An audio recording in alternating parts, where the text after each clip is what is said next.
नमस्कार, आप देख रहे हैं जनसंवाद 24x7। वर्ष 2027 के विधानसभा चुनाव नजदीक आते ही राजनीतिक दल जनता के बीच पहुंचने लगे हैं, लेकिन गाजियाबाद की लोनी विधानसभा के रेल विहार क्षेत्र में हालत कुछ और ही कहानी बयां कर रहे हैं।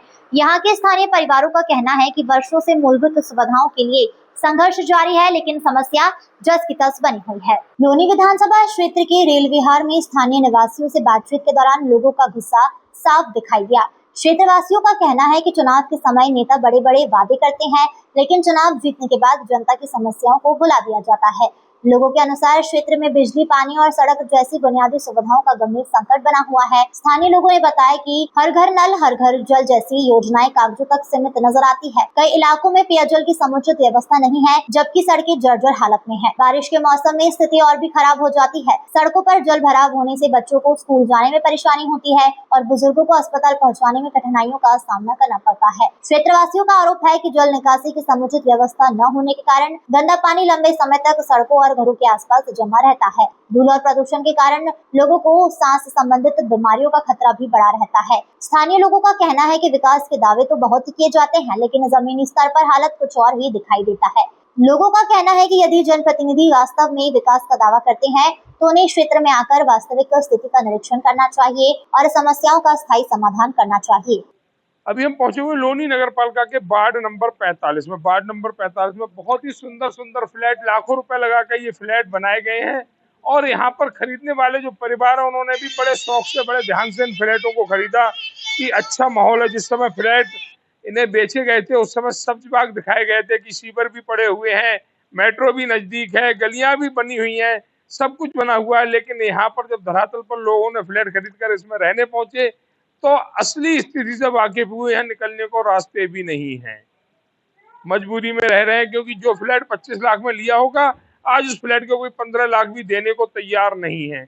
आखिर जाएं तो जाएं कहाँ? इसी को लेकर हमारे साथ मातृशक्ति जुड़ी हुई, उनसे जानकारी लेंगे कि आखिर ऐसा माहौल, ये जो कूड़ा कचरा यहाँ पड़ा हुआ है, निकलने को रास्ते नहीं है, ऐसा माहौल कब से है यहाँ पर? आपका नाम क्या है? अंजू गुप्ता। अंजू जी, कहाँ रहते हैं आप? मैं रेल विहार 102 में रहती हूँ। कब से रह रहे हैं नंबर 7 मंथ हुए मेरे को आए हुए। जी सर, लेकिन मैं बहुत परेशान हो गई हूँ। हम लोग गलत जगह पे फंस गए हैं। तो ये फ्लैट अपना है, रेंट का है? नहीं, मेरा खुद का है फ्लैट। यहाँ पे सड़कें वैसी हैं, बिल्डर हमें झूठ बोल करके ऐसे ही भरमा के फंसा दिए और हमने खरीद लिया। रास्ता तो बरसात में आप आ जाएंगे तो एक कदम चलने का नहीं होगा, इतना गंदगी। नहीं सर, और इतना डर है ना, बच्चे तो स्कूल कैसे जाते हैं, पेरेंट्स, ठीक है, और ये पैरों के ऊपर इतनी फिसलन होती है, मिट्टी दिन भर खुदाई होती रहती है, सड़क बनते हैं, टूटते हैं, ऐसे कैसे काम चलेगा? एक आम जनता इतना परेशान हो रहा है, हम लोग कितना फेस करेंगे? एक तो ये सड़कें, ऊपर से ये चोरी, 2 महीने के अंदर मेरे 5 चोरी हो चुके हैं। इसी बिल्डिंग में, मेरे ही बिल्डिंग में 4 लोगों की चोरी हो चुकी है। मेरे 60,000 की चोरी हुई और पुलिस कोई कार्रवाई नहीं करते हैं, ना FIR लिखते हैं। अभी मैंने पुलिस से बात किया तो वो लोग बोलते हैं कि आप सिक्योरिटी गार्ड लगाओ। तो आप सिक्योरिटी गार्ड के लिए बोल रहे हो और हम आम जनता के लिए आप सिक्योरिटी गार्ड लगाने को बोला, आपका क्या रिस्पॉन्सिबिलिटी बनता है? अगर सब लोगों को यूं ही सिक्योरिटी गार्ड और CCTV लगानी तो आपके क्या काम है? प्रशासन का क्या काम है? पुलिस का क्या काम है? हम इतने सारे परेशान हो रहे हैं। कभी किसी के घर में कुछ चोरी हो जा रही है, कभी किसी के घर में कुछ चोरी हो जा रही है। 2 बाइकें चोरी हुई, फोन हाथ से छीना गया दिन दहाड़े कोई कुछ रख के चला जा रहा है, घर में घुस के कोई भी चला जा रहा है। कुछ आज तो चोरी हो रहा है, चलिए कोई बात नहीं, चोरी हो रहा है, कल को कोई आके मर्डर कर दे, उसका हिसाब किताब कौन देगा? तो उसके लिए तो पुलिस ये कहेगी अपना गेट बंद रखा करो अंदर। नहीं तो हम कितने दिन, तो क्या मतलब हम निकलना छोड़ दें? हम जीना छोड़ दें, हम डर के रहें घरों के अंदर? ये कहना है अंजू गुप्ता जी का, और उनके चेहरे पर आक्रोश साफ झलक रहा है कि चोरी होने के बावजूद भी पुलिस प्रशासन द्वारा कोई कार्रवाई नहीं की जाती। इसका खामियाजा आम जनता को भुगतना पड़ रहा है। रास्ते दुरुस्त नहीं है, सुरक्षित व्यक्ति नहीं है, सुरक्षित परिवार नहीं है। आखिर आम लोग जाएं तो जाएं का। एक मैम हमारे साथ और जुड़ी है, आपका नाम क्या है? मेरा नाम सीमा है। सीमा जी कहाँ रहती हैं? यहीं रहते हैं 102 बिल्डिंग में। अच्छा, 102 बिल्डिंग में रहती। क्या कहेंगे ऐसे रास्तों के लिए जो सुंदर सुंदर आपको बना के दिए गए? बहुत बुरा रास्ता है। ये रास्ता के लिए तो सरकार भी जिम्मेदार है और जो बिल्डर है वो भी जिम्मेदार है। उनको पहले सड़क बना के देना चाहिए, उनको रास्ता अच्छा देना चाहिए, हॉस्पिटल देना चाहिए। आसपास कोई स्कूल नहीं है। अगर मानते हैं हमने फ्लैट ले भी लिया है तो यहाँ पे तो स्कूल नाम का चीज नहीं है। मेरी गुड़िया को 1 साल हो गया घर बैठे हुए, स्कूल नहीं जा रही है। क्यों? जरूरत ये तो है नहीं कि हर इंसान के पास प्राइवेट में पढ़ाने के लिए क्षमता है, नहीं है ना। इसीलिए या तो यहाँ पे स्कूल भी बनना चाहिए, रोड भी बनना चाहिए और यहाँ सुरक्षित भी होना चाहिए हर चीज में। तो ये कहना है मैम का कि यहाँ पर ना ही सुरक्षित माहौल है, ना ही सड़कें सही हैं, कॉलोनी में कोई स्कूल भी नहीं है। यानी कि तमाम मुसीबतों के साथ यहाँ पर परिवार अपना जीवन यापन कर रहे हैं। सरकार भी इस पर विचार करे और सुरक्षा देने वाले विभाग भी इस पर विचार करें। कुछ और लोग जुड़े हुए हैं, उनसे भी जानकारी लेंगे। मैम आपका नाम? मैम मेरा नाम प्रीति है। प्रीति जी। हाँ जी। प्रीति जी कब से रह रहे हैं आप? सर मुझे 5-6 साल हो गए हैं। 5 साल हो हाँ गए। जी। आपका फ्लैट है, ये फ्लैट भी गड्ढे में जाता हुआ दिख रहा है। सर ये काफी ऊंचा था, आप खुद ही देख सकते हो ये चीज। तो ऐसे में कैसे बारिश होगी तो इसमें पानी भरेगा? तो हाँ ये जी। बिल्डर वगैरह से आपने वार्ता नहीं की कि इसको सही कर? सर बिल्डर नहीं ये सुनते हैं किसी की भी। उन्होंने तो ये कहा है कि हमने बेच दिए हैं, अब हमारा काम खत्म हो चुका है। और बाकी आप लोग खुद ही देखो, ये मलबा वगैरह हम लोगों ने खुद अपने पैसों से डाला है। जो यहाँ के जनप्रतिनिधि, चुने हुए जनप्रतिनिधि, वो कुछ भी आपके नहीं बीच सर, कुछ आते, नहीं, भी नहीं नहीं नहीं सर, यहाँ देखने तक नहीं आते हैं वो। देखने के लिए। नहीं। जिस तरह से ये माहौल है फ्लैट में, आज के समय में लोग फ्लैट में रहते हैं कि माहौल सुरक्षित होता है।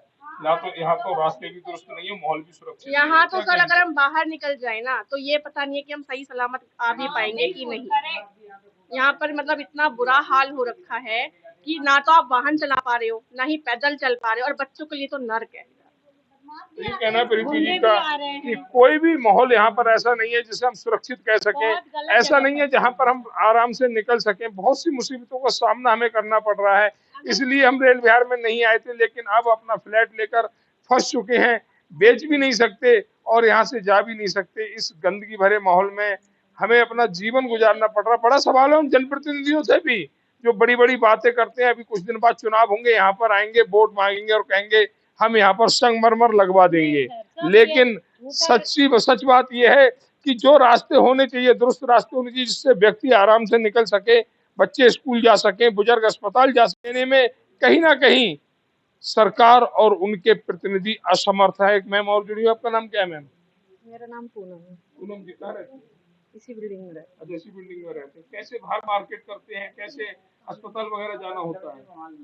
बहुत बेकार हाल है यहाँ के। अगर बारिश हो जाए ना तो बच्चे स्कूल नहीं भेजते हम, मतलब बच्चों खुद को भी नहीं जा सकते कहीं। नाप की चलाने की नौबत आ हाँ। जाती होगी। तो ये कहना है मैम का कि बारिश में तो माहौल और गंदा हो जाता है। ऐसा महसूस होता है कि इससे बढ़िया तो वाहन से अच्छा तो एक नाव ले लेते और नाव से बाहर तक जाते, कम से कम सुरक्षित तो पहुंच जाते। ये हालात यहाँ पर हैं। और ये है दिल्ली से 0 किलोमीटर की दूरी पर रेल विहार कॉलोनी है, पॉश कॉलोनी है, लेकिन सुविधाओं के नाम पर बिल्कुल जीरो। जनप्रतिनिधि सो रहे हैं। यहाँ के जो लोग यहाँ रह रहे हैं उनके बारे में जानना नहीं चाहते, उनके पास आना नहीं चाहते।